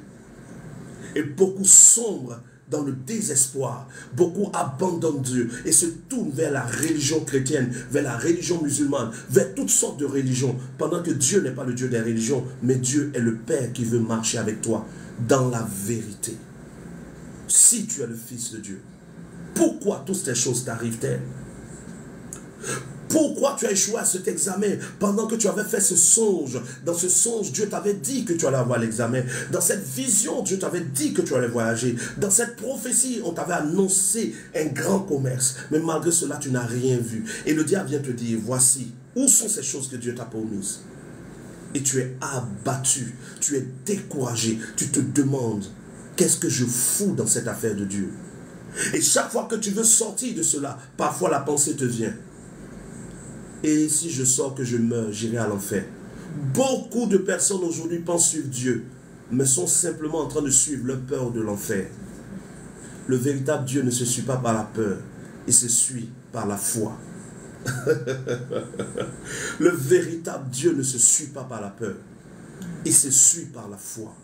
Quand tu as peur, quand ta marche avec Dieu vient de la peur, le jour où la peur tombe, tu quittes Dieu. Le jour où tu n'as plus peur, tu t'éloignes de Dieu. Mais quand tu marches avec Dieu parce que tu as la foi en lui, quel que soit ce qui se passe, tu avances. Si réellement tu es le Fils de Dieu, Matthieu chapitre 4, verset 3, ordonne que ces pierres deviennent des pains. Jésus répond, Matthieu chapitre 4, verset 4. L'homme ne vivra pas de pain seulement, mais de toute parole qui sort de la bouche de Dieu. Qu'est-ce que Jésus venait de faire? Jésus venait de montrer au tentateur qui s'était approché de lui qu'il était prêt à avoir faim pourvu qu'il continue de se soumettre à Dieu. Jésus se soumet à Dieu. Il arrive à résister au diable. Jacques chapitre 4, verset 7. Jésus n'est pas en train d'envoyer le feu sur le diable. Le tentateur vient. Si tu es le Fils de Dieu, ordonne que ces pierres deviennent des pains. Jésus ne dit pas, tu es vaincu. Je te lie, je te brise, je te casse, je te découpe. Feu, feu, feu. Non. Jésus dit, il est écrit. Pourquoi Jésus dit, il est écrit? Parce que l'épée de l'esprit, c'est la parole de Dieu. Jésus parle.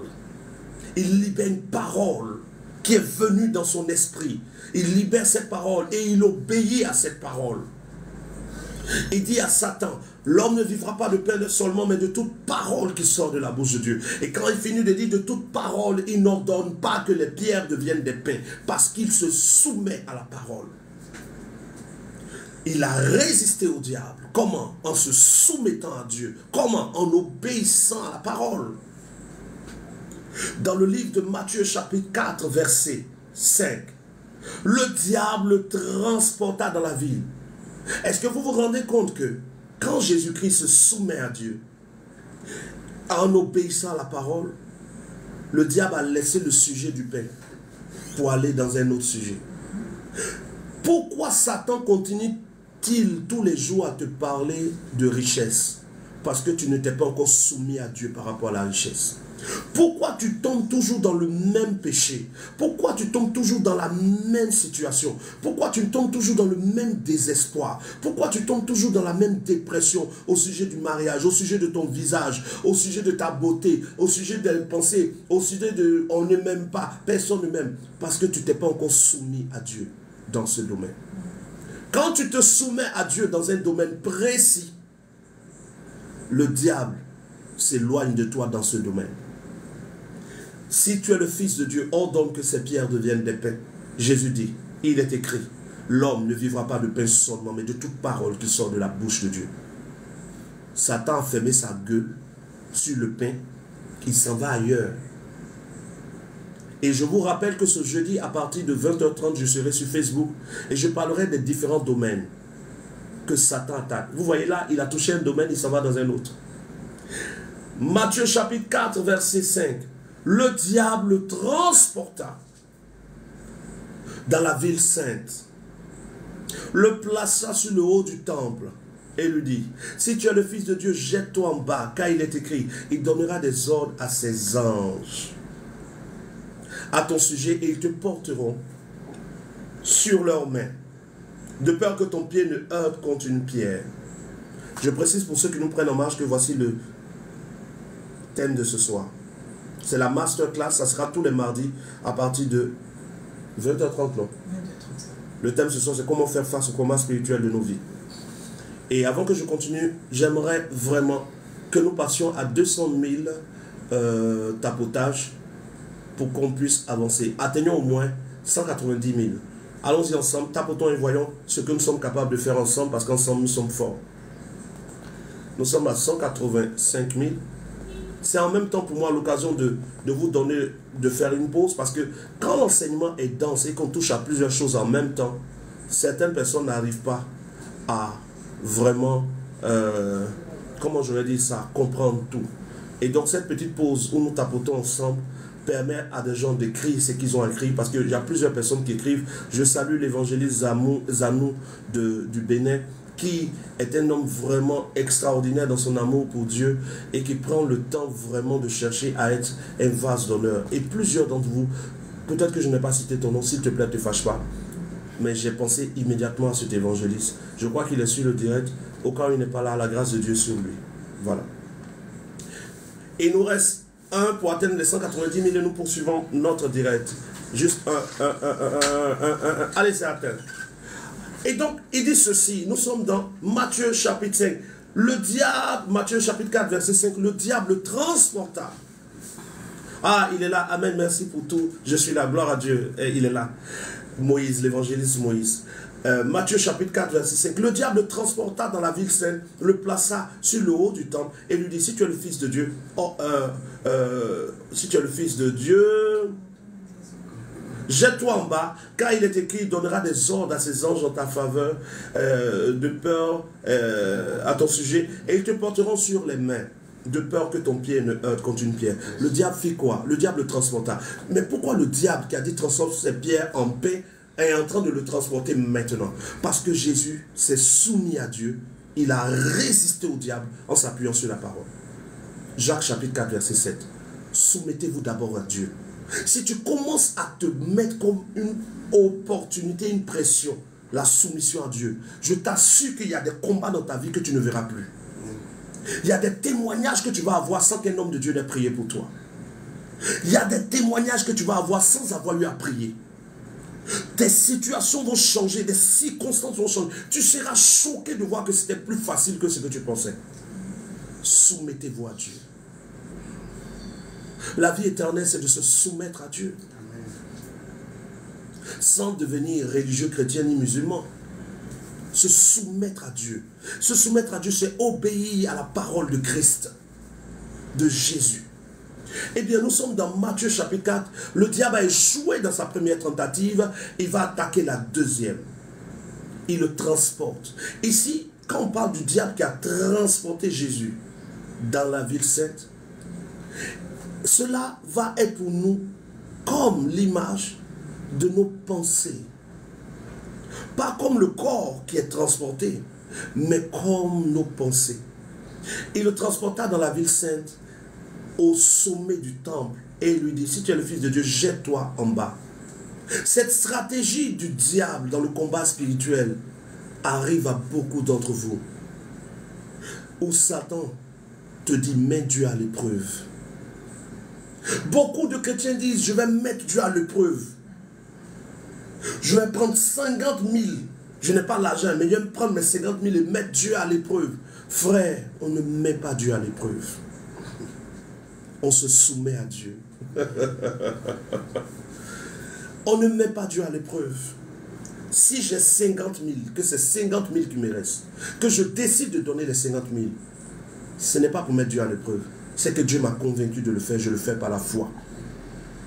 Beaucoup mettent Dieu à l'épreuve. Beaucoup mettent Dieu à l'épreuve. On ne met pas Dieu à l'épreuve. C'est une technique, une tactique du diable. Satan transporte Jésus au sommet du temple, c'est-à-dire là où Dieu est censé être invoqué, et il dit, jette-toi. Ne mettez pas Dieu à l'épreuve. Ne faites pas les choses pour être vu. Ne faites pas les choses pour voir si Dieu est avec vous. Tu n'as pas besoin de prendre un couteau, te piquer avec pour dire, je vais voir si Dieu va faire disparaître la plaie. Eh bien, la plaie ne va pas disparaître. Alcool va te dégoûter. Mercurochrome va te dégoûter. Bétadine va te dégoûter. Et si la plaie est grande, aiguille va te dégoûter. Et tu vas te dire, mais où est Dieu? Comment Dieu? Les dozos. Il y a des peuples aujourd'hui qui prennent des couteaux, qui se piquent et ça ne leur fait rien. Pourquoi moi, enfant de Dieu, qui est le vrai Dieu, je mets un couteau sur moi, ça me blesse, ça ne se ferme pas? Chaque royaume a ses lois. On ne tente pas Dieu. On ne met pas Dieu à l'épreuve, mais on se soumet à Dieu. Alcool va te dégoûter dans ta plaie. Ça va te brûler d'une manière, non? Ce jour-là, Dieu va mandater un ange pour que ça te fasse mal. Beaucoup pensent que mettre Dieu à l'épreuve. Et il y en a qui disent, mais le jour-là, quand j'ai donné 5 000, il a dit, mets Dieu à l'épreuve. En même temps, Dieu m'a exaucé. Quel est le Dieu qui t'a exaucé? L'exaucement n'est pas égal à Dieu. Même Satan exauce. Et c'est pour cela que beaucoup d'hommes de Dieu prêchent de faux évangiles, parce que beaucoup croient que partout où il y a un exaucement, c'est que Dieu a exaucé. Quand les enfants de Job sont morts, c'est Satan qui tuait les enfants. Quand vous prenez 2 Thessaloniciens chapitre 2, si vous lisez tout 2 Thessaloniciens chapitre 2, vous verrez qu'il est écrit qu'il y aura plusieurs miracles et prodiges mensongers qui viennent de la puissance de Satan. Satan fait des miracles. Satan fait des prodiges. On ne met pas Dieu à l'épreuve, mais on se soumet à Dieu. Satan donc le transporte au haut du temple. Et il dit maintenant, jette-toi. Peuple de Dieu, ne vous laissez pas tomber dans le piège des hommes de Dieu qui vous disent de mettre Dieu à l'épreuve. On t'appelle au haut du temple. Le haut du temple ici représente l'assemblée, représente l'église où tu es. Et quand tu es au haut du temple, c'est-à-dire qu'on t'appelle devant, tu es devant, haut du temple, sommet du temple, le devant, la chair, vers la chair, on t'appelle devant. Et quand tu es devant, l'homme de Dieu te dit, fais une offrande de 2 millions, mets Dieu à l'épreuve et tu verras. Cette voie a déjà été pratiquée par Satan. Jette-toi dans le vide. Tu te restes 50 millions, jette-toi, tu vas voir. Non, on ne met pas Dieu à l'épreuve. On agit par la foi. Si Dieu m'a mis à cœur de donner tout ce qui me reste, je ne suis pas en train de le mettre à l'épreuve. Je suis en train de me soumettre à Dieu. La veuve que Élie a rencontrée a eu la conviction que Dieu lui demandait de donner tout le gâteau qu'elle avait. Quand Élie se rendait chez cette femme, parce que beaucoup d'hommes de Dieu prennent l'histoire de la veuve pour dépouiller les chrétiens, pour enlever l'argent de la main des chrétiens, et les chrétiens deviennent misérables. Élie se rendait chez cette femme, pas parce qu'il voulait la dépouiller. L'Éternel dit à Élie, va dans tel endroit, j'ai préparé une veuve pour qu'elle te reçoive. C'est Dieu qui a préparé la veuve. Quand Élie vient, elle était préparée par Dieu. Ici, c'est le diable qui transporte Jésus sans que Dieu n'ait dit à Jésus de se jeter. On te met devant sans que Dieu ne t'ait dit de tout donner. On te dit, mets Dieu à l'épreuve. Telle personne a mis Dieu à l'épreuve. Aujourd'hui, il est milliardaire. Tel a fait ceci, il est... Non. Si Dieu ne t'a pas convaincu, ne te jette pas dans le vide. Tu vas mourir. Jésus ne s'est pas jeté. Pourtant, Jésus vient du ciel. Il existe avant qu'Abraham ne soit. L'armée des cieux se soumet à Jésus. Il pouvait se jeter. Si Jésus même ne s'est pas jeté, toi, tu es qui pour te jeter? Tu es qui pour jeter tes finances? Tu es qui pour jeter ton temps? Tu es qui pour jeter ta destinée? Soumettez-vous à Dieu et résistez au diable. Jésus donc répond à Satan. Nous sommes dans Matthieu chapitre 4, verset 6. Je viens maintenant au verset 7. Jésus lui dit, il est aussi écrit, tu ne tenteras point le Seigneur ton Dieu. On ne met pas Dieu à l'épreuve, frère. C'est écrit. Beaucoup d'hommes de Dieu ont trompé des gens. Je ne suis pas en train de dire que tous les hommes de Dieu qui font ça sont faux. Mais ils n'ont pas cette vérité. On ne finit pas d'apprendre. Toi qui entends ça aujourd'hui, permets que l'homme de Dieu qui est avec toi entende ce direct. Parce que ce direct qui est en train d'être fait là, va être publié dès demain sur ma page Facebook. Pour que ceux qui n'ont pas pu suivre sur TikTok puissent suivre sur Facebook. Même jeudi, à partir de 20h30, je parlerai des 7 portes par lesquelles les démons passent. Et des 3 dimensions de ta vie qui peuvent t'aider à réussir avant d'aller au ciel. Mais tous les hommes de Dieu qui vous ont fait faire cela ne sont pas forcément du diable. Mais il y a des hommes de Dieu du diable dedans. Le diable le transporte et il dit, jette-toi, car Dieu va donner des ordres aux anges. Donne tout ton argent, tu vas voir ce que Dieu va faire. Dieu va donner, je vois dans ta vie quelque chose que Dieu va faire. Frère, si tu te jettes, tu vas manger benzin. Si tu te jettes, tes yeux là vont pas suffire pour remplir la barrique d'eau, de l'âme que tu vas avoir. Je connais un homme. On m'a expliqué la situation de cet homme. J'ai d'autres exemples, mais je vais prendre juste cet exemple qu'on m'a expliqué. Cet homme est allé dans une veillée. Et dans cette veillée, l'homme de Dieu l'a mis en haut du temple, comme ici, devant. Et l'homme de Dieu lui dit, je vois Dieu qui va te donner un nouveau véhicule. Cet homme-là crie, Amen. L'homme de Dieu dit, Mais mets Dieu à l'épreuve en me donnant ton véhicule. Offre ton véhicule à l'église. Tu vas voir comment Dieu va te lever. Le monsieur a donné son véhicule. L'homme de Dieu dit, 3 mois ne passeront point. Pendant les 3 mois, là, lui et l'homme de Dieu habitent dans le même quartier. Quand l'homme de Dieu le croise, l'homme de Dieu le dépasse. Ma propre voiture, je t'ai donné. Même si j'ai été bête, tu peux me remorquer au moins pour me déposer devant. L'homme de Dieu traverse dans la voiture du monsieur. Jusqu'à 3 mois est passé. Le monsieur continue de prendre bus avec Woro Woro. Pour ceux qui sont dans d'autres pays, Woro Woro ici, c'est les H, c'est les Uber pour la France et tout ça. Donc, quand les 3 mois sont passés, la femme de celui qui a donné la voiture là, a commencé à faire parler avec lui. Elle dit, mais je vais au marché comment maintenant? Je vais au marché à pied.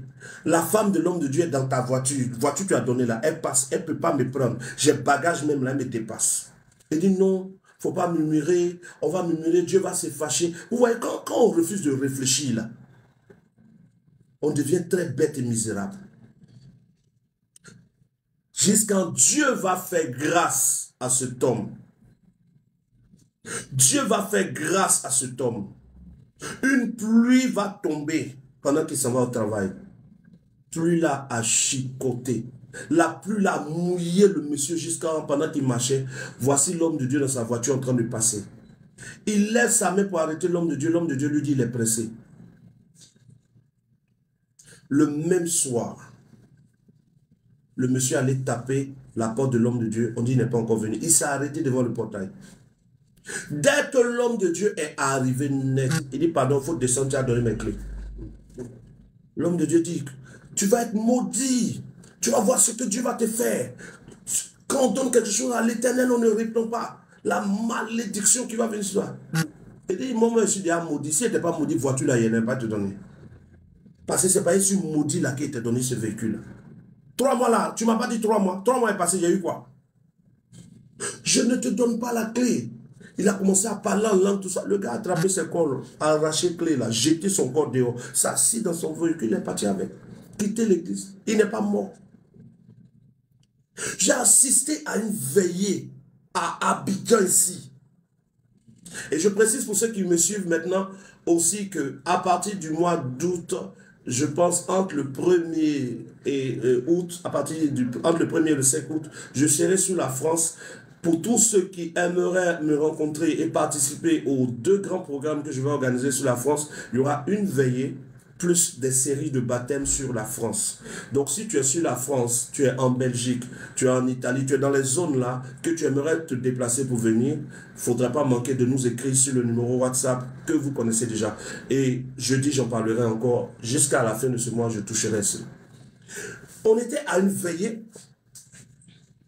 Il y a quelqu'un qui a écrit, ouh, très bonne idée, jeter son corps dehors, oui. On était à une veillée, frère. L'homme de Dieu est venu comme ça. Je ne sais pas de quel Dieu, mais un homme de Dieu. Il dit, il a appelé un jeune. Il dit, toi, viens. Le jeune est venu. Il dit, je vois l'esprit. Vous savez un peu la manière de parler. C'est pas mauvais, hein? Il y en a qui le font quand même, mais qui sont vraiment de Dieu. Je vois l'esprit qui me révèle que tu as de l'argent sur toi. Et cet argent-là, il faut que tu donnes à Dieu. Ah! Le jeune est arrêté devant l'homme de Dieu. Il dit, homme de Dieu. Il dit, tais-toi d'abord. Enlève la chaussure gauche. Déjà, le frère a caché son argent dans la chaussure. Tellement. Il s'est dit que si c'est dans sa poche là, peut-être qu'il va donner. Il a enlevé sa chaussure là. L'homme de Dieu dit, je vois 35 000. C'est 35 000 exactement. Et il a donné ça à l'homme de Dieu. La veille est finie. Nous tous, on était là. En ce temps, moi, je n'étais pas homme de Dieu. Je n'étais même pas frère. J'étais juste cousin. Donc, on est sorti. Nous, on est déjà contents. En ce temps-là, on avait toutes ces dimensions-là. L'homme de Dieu, il voit des... Oh, il a vu dans la chaussure comme ça. On était contents. On marche un peu, on voit un gars qui est arrêté dans le noir, il vient vers nous. On voit où c'est le jeune qui était dans la veillée. il vient nous demander transport. Transport. On a Coco dit, lui va à Yopougon, le transport ne fait pas 2000 francs. On a qu'à lui donner au moins 500. Il va associer pour aller à la maison. J'ai dit, mais c'est pas toi qui as donné les 35 000 là. Il dit, c'est tout ce qui me restait. C'est l'argent même qu'il a donné là. Quand j'arrive à la maison, je ne sais pas comment il a fait pour avoir transport, pour aller au travail pendant une semaine. Quel est ce Dieu qui vous dépouille pour vous mettre en problème? C'est celui-là. Matthieu chapitre 4, verset 7. Matthieu chapitre 4, verset 6. Jette-toi. Dieu va donner des ordres aux anges. Tu te jettes. Et si les ordres là, les anges n'ont pas vite entendu. Si les anges n'ont pas entendu les ordres là, que Dieu bénisse ceux qui envoient les GG, je ne sais pas, c'est comment on appelle ça, c'est des cadeaux. Bon, ceux qui envoient les cadeaux, que le Seigneur multiplie dans votre main, parce que vous n'êtes pas en train d'envoyer du haut d'une montagne ou du haut du temple. Vous envoyez ce que vous savez être capable de donner, la grâce de Dieu sur vous. Je disais quoi là? Juste avant de parler de tout. Donc, quand vous regardez dans Matthieu chapitre 4, verset 6, il met les gens en haut du temple. Et il te pousse à tenter Dieu. Quel est ce Dieu qui vous tente pour vous dépouiller? Qui vous dépouille, on vous dit, jette-toi. Et tu vas voir. Je vois quelque chose de puissant que Dieu va faire pour toi. Je vois des gens dans cette salle qui, dès qu'ils vont faire telle chose, Dieu va faire tant. Si tu entends cette phrase, que tu es convaincu, viens par la foi. Mais ne viens pas comme si tu attends de recevoir en retour. Parce que si tu viens comme si tu attends de recevoir en retour, que les anges n'ont pas entendu ce que Dieu a dit. Parce qu'il dit, il donnera des ordres à ses anges. Mais c'est Satan qui a dit, il donnera des ordres à ses anges. Est-ce que Satan sait comment Dieu commande les anges? Maintenant, si les anges ont duré, comme du temps de Daniel, Daniel a pris un jour de jeûne, et il a jeûné jusqu'à 21 jours. Les anges ne sont pas venus le 21e jour. Il a arrêté de la manger. C'est le 24e jour, les anges sont venus. Ne te mets pas dans un challenge de donnant avec Dieu. Si tu sens de poser un acte envers Dieu, pose l'acte. Laisse Dieu répondre comme il veut. Ne tente pas Dieu. Nous sommes à Matthieu chapitre 4, verset 7. Jésus dit, il est écrit, tu ne tenteras pas le Seigneur ton Dieu. Tu seras soumis à Dieu. Tu manifesteras ta foi en la parole de Dieu. Mais tu ne tenteras pas Dieu. Dès que Jésus-Christ a résisté au diable, et il s'est soumis à Dieu, le diable le transporta encore sur une autre montagne très haute. Il n'est plus allé au temple. Il lui montra tous les royaumes du monde et leur gloire. Et lui dit, je te donnerai toutes ces choses si tu te prosternes et m'adores. Combien de personnes se prosternent aujourd'hui devant des billets de banque pour obtenir des choses? Combien de filles se prosternent devant la sexualité pour obtenir quelque chose, une gloire, un billet de banque, un travail, une promotion? On est prêt à tout pour avoir la gloire de ce monde. Parce que nous n'acceptons pas de nous soumettre à Dieu. Pour ceux qui nous prennent en marche, le titre c'est ça. Masterclass. C'est tous les mardis à partir de 20h30. Ce soir, nous parlons du combat spirituel. Le mardi prochain, nous parlerons encore du combat spirituel. Parce que le thème est tellement vaste que nous parlerons encore le mardi prochain du combat spirituel. Pour l'heure, demain sur Facebook sera publiée cette vidéo pour ceux qui n'ont pas pu la suivre aujourd'hui. Et le jeudi, je parlerai des 7 portes spirituelles par lesquelles les démons passent pour travailler et des 3 domaines principaux par lesquels vous êtes capable de dominer dans ce monde. Et nous sommes actuellement en train de parler du premier niveau du combat spirituel. Le plus terrible combat spirituel dans ta vie, c'est le combat contre toi-même, tes blessures, tes complexes, ta rébellion à Dieu. Et nous sommes sur Matthieu chapitre 4 comme exemple, ayant pris comme base le livre de Jacques chapitre 4 verset 7 où il est écrit « Soumettez-vous donc à Dieu, résistez au diable et il fuira loin de vous. » Et nous avons tiré cette conclusion. Celui qui se soumet à Dieu peut résister au diable. Celui qui se soumet à Dieu, le diable fuira loin de lui. Et nous sommes en train de prendre comme exemple Matthieu chapitre 4 verset 1 où Jésus se soumet à Dieu, résiste au diable. Et nous verrons jusqu'à la fin si le diable s'enfuit. Nous sommes maintenant au verset 9. Et il lui dit, je te donnerai toutes ces choses si tu te prosternes et m'adores. Si tu sors avec moi, je vais te donner le travail. Beaucoup de chrétiens cèdent. Je vais t'offrir une voiture, mais je te dis, tu me plais, depuis tu dis rien. Beaucoup de chrétiens cèdent. Vraiment, je cherche quelqu'un à qui donner le poste, mais si tu m'accompagnes, je vais aller saluer mon marabout, là, il faut m'accompagner. Beaucoup d'hommes cèdent. Et c'est là pour la gloire du monde. Mais Jésus va répondre ceci. Je suis dans Matthieu chapitre 4, au verset 10. Jésus lui dit, retire-toi Satan, car il est écrit, tu adoreras le Seigneur ton Dieu, et tu le serviras lui seul. Jésus a résisté au diable en se soumettant encore à Dieu. Et regardez le verset 11, ce qui est écrit. Alors le diable le laissa. Résister au diable commence par se soumettre à Dieu. Soumettez-vous à Dieu, résistez au diable et il s'enfuira loin de vous. Et nous voyons dans Matthieu chapitre 4 que sans envoyer le feu, sans briser, sans casser, sans boire le sang de Jésus, sans verser le sang sur les maisons, sans attacher, sans tailler, le diable vient de s'enfuir loin de Jésus. Comment? Jésus a résisté au diable en se soumettant à Dieu.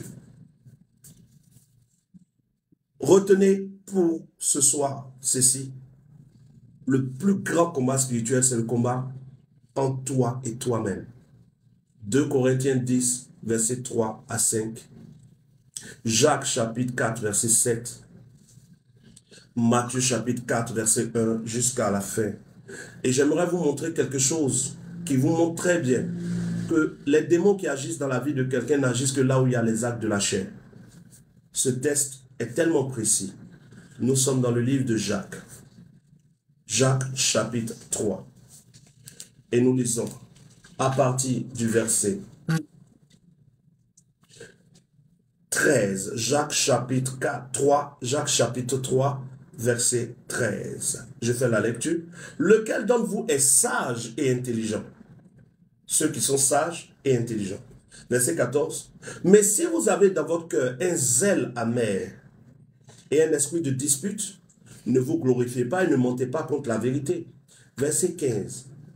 La sagesse où on est amer là, n'est point celle qui vient d'en haut, mais elle est terrestre, elle est charnelle, elle est diabolique.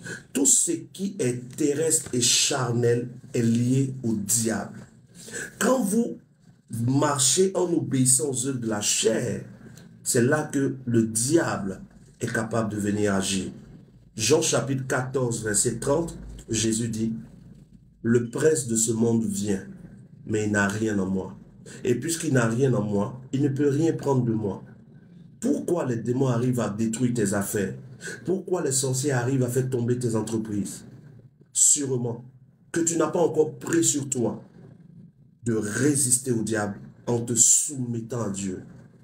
Dès que tu vas prendre ça comme premier objectif, il y a des combats que tu ne verras plus. Il y a des attaques que tu ne verras plus. Il y a des échecs que tu ne verras plus. Le jeudi, je parlerai des 7 portes par lesquelles les esprits passent. Mais le mardi prochain, je toucherai à la deuxième dimension du combat spirituel, qui est le combat spirituel où se trouvent les démons. On parlera de comment chasser un démon le mardi prochain. On parlera de comment combattre dans la prière. Quel type de prière faire? Parce qu'il y a des prières que vous faites qui ne sont que des incantations, mais vous ne savez même pas que c'est des incantations. Et donc, le mardi prochain, il y aura la suite. Aujourd'hui, j'ai touché au combat spirituel personnel, qui est le plus grand. Parce que si tu es libre et que tu es soumis à Dieu, tu peux résister au diable et il fera l'un de vous. Voilà. Quelqu'un qui a été édifié pourrait cliquer sur le tapotage pour qu'on puisse en même temps atteindre les 250 000 cœurs. Et à 250 000 cœurs, je vais ouvrir le panel pour que ceux qui veulent dire quelque chose, tu as été édifié ce soir, tu ne manques pas de t'abonner à mon compte et d'aller aussi sur Facebook si tu n'es pas encore sur Facebook, puisqu'il y a d'autres enseignements. Il y a des enseignements que je fais seulement sur TikTok, ceux du mardi, la masterclass, et il y a des enseignements que je fais seulement sur Facebook. Voilà. En dehors des enseignements que je fais sur TikTok et sur Facebook, je donne des formations particulières, une formation non, à des serviteurs de Dieu dans le monde entier sur Telegram. Et donc, le numéro WhatsApp pour me joindre est le plus 225 07 59 000004. Là, nous sommes à 230 000. Nous allons tapoter pour atteindre les 250 000. Je vais ouvrir le panel à 250 000 likes et nous allons pouvoir maintenant recevoir chacun de vous. Au début, quand le panel va être ouvert, ceux qui vont monter, je souhaite qu'en montant sur le panel, vous donniez votre avis sur le type d'enseignement que vous venez de recevoir afin d'édifier quelqu'un. Ensuite, nous prendrons des cas pratiques de gens qui traversent des situations et à partir de là, nous aurons des orientations précises. Parce que là, j'ai donné l'enseignement sur le premier niveau de combat, celui qui est le plus difficile, mais beaucoup d'entre nous traversent des choses dont nous devons parler. Vous n'imaginez pas combien de personnes souffrent dans la main du diable et des démons. Quelqu'un m'a posé une question dans Malachie. Et je lis la question.